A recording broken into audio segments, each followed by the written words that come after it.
Hi everyone. So today we'll be working on chapter 4, and chapter 4 is going to be about equations and inequalities. And our main focus for today would be the algebraic expressions and formulas. So what we are going to learn in this lesson is to evaluate algebraic expressions, use mathematical models, understand some vocab words that are related to algebraic expressions, and of course, simplify algebraic expressions. So let's start with some important terms. When we say algebra, it uses letters or what we call as variables, such as x and y, to represent numbers. When we say an algebraic expression, it is a combination of variables and numbers. And then, of course, you will also see some operations. Also included would be our roots and also our exponents. Some examples of algebraic expressions would include this one. So you have x plus 6. So this is a variable and a number and then an operation. You can see here you have a variable exponent and then another number, a combination of number and variable. Here we have a root and a variable and a number. So these are examples of algebraic expressions.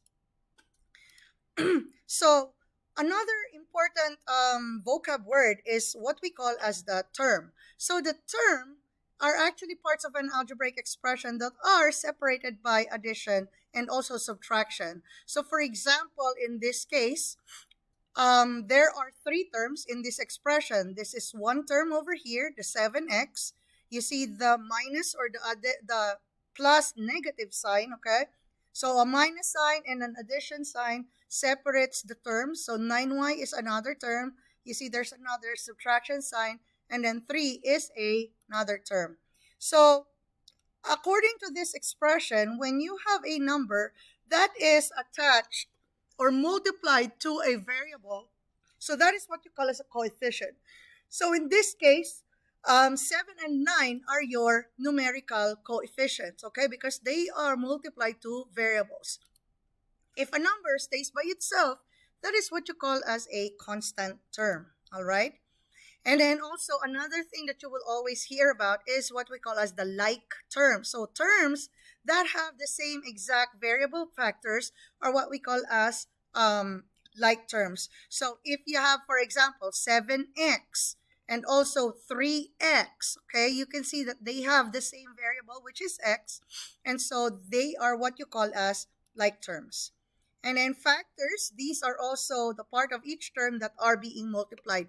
So you gotta remember that when you have the expression 7x, this is actually 7 times x, okay? It's a product, okay? A number and a variable altogether is actually multiplied to each other. And so we've already done our PEMDAS. So always remember that when you are working with simplifying expressions, you always have to follow the order of operations. So you have your PEMDAS or GEMDAS in some books. Grouping symbols first, followed by exponents, multiplication and division from left to right, and then last but not the least, addition and subtraction from left to right. All right, so let's have some examples here on evaluating. So when we talk about evaluate, all right, we replace the variable with a certain value for it, okay? So when you say evaluate, we put value to the variable. So in this case, we want to replace x by the number 6, all right? So we simply copy the original algebraic expression. So that will be 7 plus 5, okay? You can replace this x now by this 6. Sorry. Let's replace it with a different color. So 6. And then we have minus 4 and then cubed. All right. So according to PEMDAS, which one will we work on first? Now we know that it has to be the one in the grouping. So we need to subtract 6 and 4. So this is now going to be 7 plus 5. And then we have 6 minus 4 is now going to be 2. And we still have our exponent 3 here. So we have the grouping done. Now we work with, do we add, do we multiply, do we do the exponent? Exponent first. So we need to evaluate 2 to the third power, which is 2 times 2 times 2. So right now we have 7 plus 5. Now 2 to the third power is now going to be the value of 8. All right. Now between addition and multiplication, multiplication takes precedence. So right now we have 7 plus, okay, 5 times 8 is now going to be 40. Oops, sorry, 40. And then now if you have the final answer, that would be 47. So that is how we evaluate our expressions, okay? Evaluate, we put the value for the variable. Now, let's have this example. X squared plus 5x minus 3. Now, x is going to be negative 6. All right. One thing that I would like to highlight when you are replacing a variable, I usually use a parenthesis to represent the value of x, so that it lessens the possibility of getting an error, especially if you have some exponents like this one. All right. So here we will replace x by negative 6. So we will have, okay, so our x, this one, that's going to be negative 6. So as I have said, this is the value of x. And then now we copy the exponent plus 5. Again, the x needs to be replaced. So I put the parenthesis again. That is our x. And then you have minus 3. Okay, so just replacing x with a place value, with a placeholder, I should say, so that you can put it as a positive or a negative number, just to lessen the confusion. So in this case, we are going to work with our exponent, negative 6 squared. That is going to give us negative 6 times negative 6, that is positive 36, all right? And then we have plus 5 times negative 6, minus 3. Next up will be our multiplication part here. So we have, so this is 36, sorry. Oops, my bad.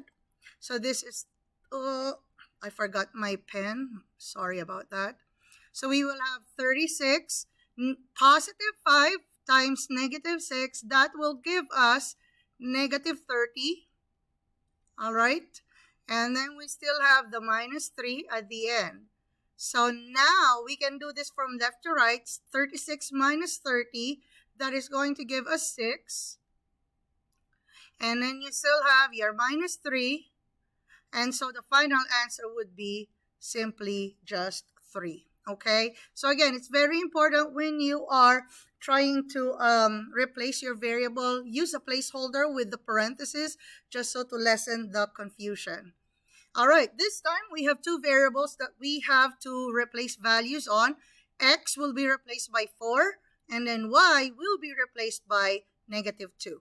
Okay, so let's copy our original value, the original expression. So we have negative 2, the x, as I have mentioned, put it as empty parenthesis, plus 5, the x is here, this is the y, minus, this is the y cubed. All right, you can set it up like this so that you know that this is where the original variable was. So in our case, x is 4, so let's replace them in there. So x is going to be positive 4, so we put it here. This is x, so this is 4, and then you have the y, which is negative 2. You see that? And then our y over here is negative 2. All right, so this one will help you lessen some confusions or some mistakes. All right, so let's work. Here, as you can see, we can work with our exponents first. We have two exponents, 4 to the second power and negative 2 to the third. You can do them simultaneously. So this will be negative 2. Now 4 to the second power is going to be 16. All right. Now, actually, we can work together with this part also, even though we're working with just exponents, since it is a separate term because of this plus and minus. So you can work it out too, but for the sake of Uniformity, let's just work with the exponents first. So plus 5 times 4 times negative 2 minus, all right, negative 2 to the third power. That will be negative 2 times negative 2 times negative 2. That is going to be negative 8. All right, so that is the value of negative 2 to the third power. And so now we can do our multiplications all at the same time since they are in different terms. So negative 2 times 16, that is going to give us negative 32. All right. And then we have our plus. Okay. 5 times 4 is 20 times negative 2. That's negative 40. So we can write it over here. This is negative 40. Okay. And then minus negative 8. So minus negative 8 is actually going to become plus 8. All right. And so now we can work all together here. So from left to right, negative 32 plus negative 40, that is going to give us negative 72. All right, negative 72. And then you have your plus 8. So if you have negative 72 and 8, that is going to give us negative 64. And so that is how we can evaluate our algebraic expressions.